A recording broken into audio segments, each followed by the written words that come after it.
Hello dear students, again welcome in ChemPipe. So today we'll discuss J Advance 2019 paper 1 question number 11। तो ये जो question है हमारा एक कम्प्लीटली जो है बायोमोलिक्यूल का क्वेश्चन है, चैप्टर बायोमोलिक्यूल। बायोमोलिक्यूल एक बहुत अच्छा चैप्टर है, अगर आप उसको समझें, ओके, बार बार रिवाइज करें, उसको रटने की कोशिश ना करें। अगर रटेंगे तो कभी नहीं हो पाएगा। क्या बोल रहा है? Monosaccharides can not be hydrolyse to give polyhydroxyaldehyde and ketone. सही बात है, मोनोसेकेराइड को आप फर्दर हाइड्रोलाइज नहीं कर सकते। स्मॉलेस्ट यूनिट ऑफ कार्बोहाइड्रेट ही क्या है? मोनोसेकेराइड्स। क्लियर और नॉट? पॉलीसेकेराइड, डाइसेकेराइड, ट्राइसेकेराइड, आप इनको हाइड्रोलाइज करके मोनोसेकेराइड बना सकते हैं, लेकिन मोनोसेकेराइड को आप हाइड्रोलाइज नहीं कर सकते। This statement is correct. Oxidation of glucose with bromine water gives glutamic acid. नहीं, ग्लूटामिक एसिड तो क्या है? एक अमीनो एसिड है। ओके, तो अमीनो एसिड नहीं मिल सकता ग्लूकोज से। तो ग्लूकोज से क्या मिलता है ब्रोमीन वाटर का ऑक्सीडेशन कराने पर? CHOH4 CH2OH।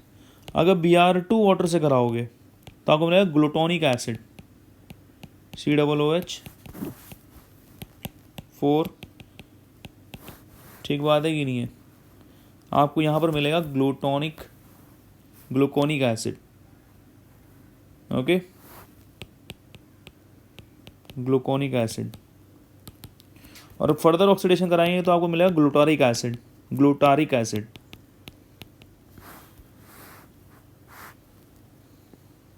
CHOH4 and COOH, glucaric acid.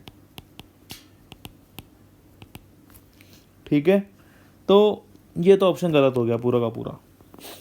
Hydrolysis of sugar gives dextro rotatory glucose and laevo rotatory fructose. सही बात है। शुगर क्या होता है हमारा? C12H22O11 plus H2O। ये देता है हमें C6H12O6 प्लस C6H12O6। तो ये होता है अल्फ़ा डी प्लस ग्लूकोज, और ये होता है बीटा डी माइनस फ्रुक्टोज। ठीक बात है, तो ये स्टेटमेंट भी हमारा करेक्ट है। The 2 6-membered cyclic hemiacetal forms D plus glucose, forms of D plus glucose। तो D plus glucose हमारे पास क्या होता है? D plus glucose बेटा ये हो गया, देखिए थोड़ा,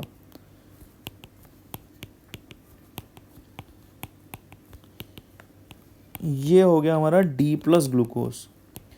अब इसमें ये वाला ऑक्सीजन जो है ना, यहाँ पर करेगा न्यूक्लियोफिलिक अटैक। इसकी टेंडेंसी है, ये पढ़ा है हमने। तो एल्डिहाइड एंड एल्कोहल, तो ये क्या बन जाएगा अपने पास? Hemy acetal.